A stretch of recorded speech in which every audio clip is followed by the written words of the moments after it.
తారీఖు నాడు జమ్మూ కాశ్మీర్ రాష్ట్రంలోని అనంతనాగ్ జిల్లాలో పహల్గావ్ అనేటువంటి ప్రాంతంలో బెలారస్ అనేటువంటి ఒక లోయ దగ్గర తీవ్రవాదులు తుపాకులు పట్టుకొని వచ్చి అక్కడ సైట్ సీయింగ్కు పోయినటువంటి భారతదేశ యాత్రికులను అంటే టూరిస్టులను నిర్దాక్షిణ్యంగా కాల్చడం వల్ల ఒక 26 నుంచి 28 మంది చనిపోవడం జరిగింది. ఈ సంఘటన మన కేంద్ర ప్రభుత్వం యొక్క నిఘా వర్గాలు ఏమంటున్నాయంటే ఇదంతా కూడా ఏంటంటే పాకిస్తాన్ దేశానికి సంబంధించినటువంటి ఐఎస్ఐ ప్రేరేపిత తీవ్రవాదుల యొక్క పని అనేటువంటిది మనకు ఇది వార్తలు వస్తూ ఉంది. అయితే ఈ సంఘటన ఇప్పుడే ఈ ఒక్క సంఘటనే కాదు. 1947లో భారతదేశానికి స్వతంత్రం వచ్చినప్పటి నుంచి గత 30 సంవత్సరాలు మనం తీసుకుంటే కూడా బొంబాయి నగరంలో బ్లాస్టింగ్ జరిగింది 1992లో. అది ఐఎస్ఐ పని అని చెప్పి తర్వాత కసబ్ అనేటువంటి తీవ్రవాదులు వచ్చి బొంబాయిలో ఉన్నటువంటి తాజ్ హోటల్ను కాలబెట్టారు. అది తీవ్రవాదుల పని అన్నారు. తర్వాత హైదరాబాద్ నగరంలో లుంబిని పార్కు గోకుల్ చాట్లో బాంబులు పెట్టి పేల్చేయడం జరిగింది. అది ఐఎస్ఐకి సంబంధించినటువంటి తీవ్రవాదులకు సంబంధించిన స్లీపర్ సెల్స్ పెట్టినటువంటి బాంబుల వల్లనే భారతదేశంలో ఉన్నటువంటి వాళ్ళు చనిపోయారు అనేటువంటి ఇదంతా కూడా భారత ప్రభుత్వానికి సంబంధించినటువంటి సెంట్రల్ ఇంటెలిజెన్స్ కానీ స్టేట్ ఇంటెలిజెన్స్ కానీ నిఘా వర్గాలు ఎప్పుడు కూడా ఇస్తున్నటువంటి రిపోర్ట్ ఏంటంటే ఇది పాకిస్తాన్ ఐఎస్ఐ ప్రేరేపిత తీవ్రవాదం వల్ల ఇది జరుగుతున్నది అనేటువంటిది మనకు చెప్తున్నది. అయితే ఒక్కసారి మన చరిత్రలో పోదాం. ఎందుకు జరుగుతున్నది అనంటే ఇది పాకిస్తాన్ అనేటువంటి దేశమే ఒక హింస మీద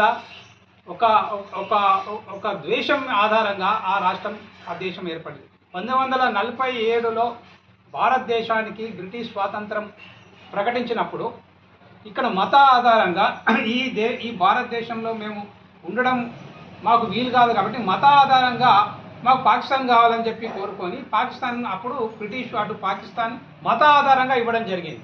ముస్లింలు ఎక్కువగా ఉన్నటువంటి ప్రాంతం అని చెప్పి ఆ మత ఆధారంగా పాకిస్తాన్ ఇవ్వడం జరిగింది. పాకిస్తాన్ను అక్కడ ఏర్పాటు చేసి భారతదేశాన్ని ఇక్కడ ఏర్పాటు చేసినప్పుడు 1947 ఆగస్టు 15 తారీఖు నాడు కశ్మీర్ అనేటువంటిది అప్పుడు భారతదేశంలో లేదు, అది పాకిస్తాన్లో లేదు. హైదరాబాద్ కూడా ఇండిపెండెంట్ రాజ్యం. ఇట్లా చాలా ఇండిపెండెంట్ రాజ్యాలు ఉంది. అప్పుడు హరి సింగ్ అనేటువంటి వ్యక్తి కశ్మీర్కు రాజు. ఎప్పుడైతే హరి సింగ్ అక్కడ ఉన్నప్పుడు పాకిస్తాన్ ఏం చేసింది, దానికి దేశం ఏర్పడ్డ తర్వాత వెంటనే కాశ్మీర్ను ఆక్రమించుకోవడానికి పోయింది. పాకిస్తాన్ ఏర్పడ్డది ఆల్రెడీ, దానికి బార్డర్స్ వచ్చేసినాయి. బ్రిటిష్ గవర్నమెంట్ దానికి బార్డర్స్ పెట్టేసింది. ఆ బార్డర్స్ దాటి ఇండిపెండెంట్ దేశంగా ఉన్నటువంటి కశ్మీర్ను ఆక్రమణకు పోతే అప్పుడు హరిసింగ్ అనేటువంటి రాజు, కశ్మీర్ రాజు, దాన్ని భారతదేశంలో విలీనం చేయడం జరిగింది. అది అప్పటికే ఇది ఆక్రమించింది కొంత. సో అక్కడ నుంచి ఈ పాకిస్తాను భారతదేశానికి మధ్యలో పాకిస్తాన్ అనేటువంటిది మొదటి నుంచి కూడా చాలా దూకుడుగా వ్యవహరించింది. ఎందుకనంటే అంతర్జాతీయంగా పాకిస్తాన్కు అమెరికా సపోర్ట్ చేసింది, తదుపరి కాలంలో చైనా సపోర్ట్ చేసింది, ఇప్పటికీ కూడా చైనా సపోర్ట్ చేస్తూనే ఉన్నది.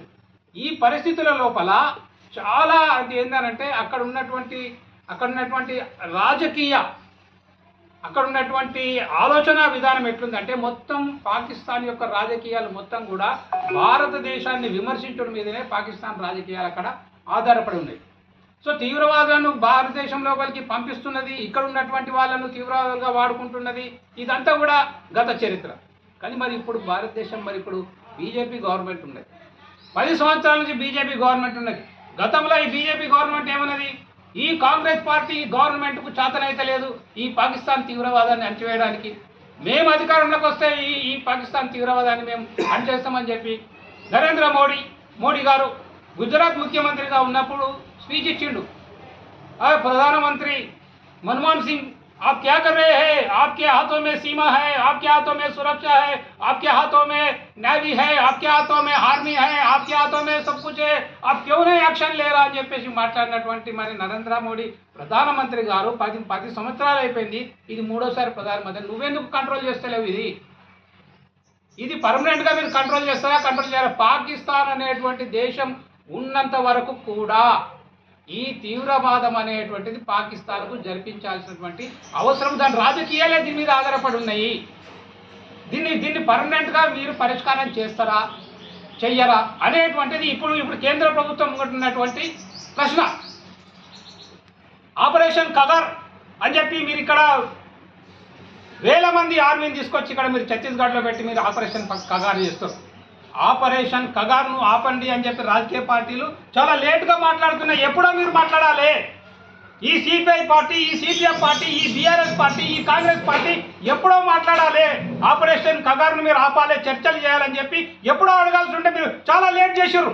చాలా లేట్ అయిపోయింది. ఇప్పటికే చాలా మంది చనిపోయారు అక్కడ భారత పౌరులు. అది సామాజిక, రాజకీయ, ఆర్థిక అంశానికి సంబంధించినటువంటి ఉద్యమం ఆ నక్సలైట్ ఉద్యమం. దాన్ని ఇక్కడ తెలంగాణలో కూడా పరిష్కారం అయిపోయింది కాబట్టి ఇక్కడ నక్సలైట్ ఉద్యమం లేదు. అభివృద్ధి ఎక్కడ వస్తే అక్కడ నక్సలైట్ ఉద్యమం ఉండదు. అభివృద్ధి లేని దగ్గర నక్సలైట్ ఉద్యమం ఉంటుంది. కాబట్టి ఆపరేషన్ కగారును ఆపాలని చెప్పి మేము కూడా ప్రజామిత్ర, ప్రోగ్రెసివ్ డెమోక్రటిక్ ఫ్రంట్ కూడా మేము ఈ కేంద్ర ప్రభుత్వాన్ని డిమాండ్ చేస్తున్నాం. దీని మీద వెంటనే అన్ని రాజకీయ పక్షాలు, ఇక్కడ తెలంగాణ ముఖ్యమంత్రి గారు, అక్కడ తమిళనాడు ముఖ్యమంత్రి స్టాలిన్ గారు, అన్ని రాజకీయ పక్షాలు సిపిఐ, సిపిఎం, కాంగ్రెస్ వీళ్ళందరూ కూడా ఢిల్లీకి అఖిలపక్షంపై ప్రధానమంత్రి నరేంద్ర మోడీ గారిని కలిసి ఆపరేషన్ కగారును ఆపమని చెప్పాలి. ఈ కశ్మీర్ సమస్యను, ఈ తీవ్రవాదాన్ని, ఈ బనారస్లో జరిగినటువంటి ఈ ఇన్సిడెంట్ను పర్మనెంట్గా మీరు ఏం సొల్యూషన్ ఇస్తారనేటువంటిది కేంద్ర ప్రభుత్వాన్ని అడగాలని చెప్పి ప్రజామిత్ర, ప్రోగ్రెసివ్ డెమోక్రటిక్ ఫ్రంట్గా మేము డిమాండ్ చేస్తూ అందరికీ నమస్తే, జై భీమ్, జై భారత్.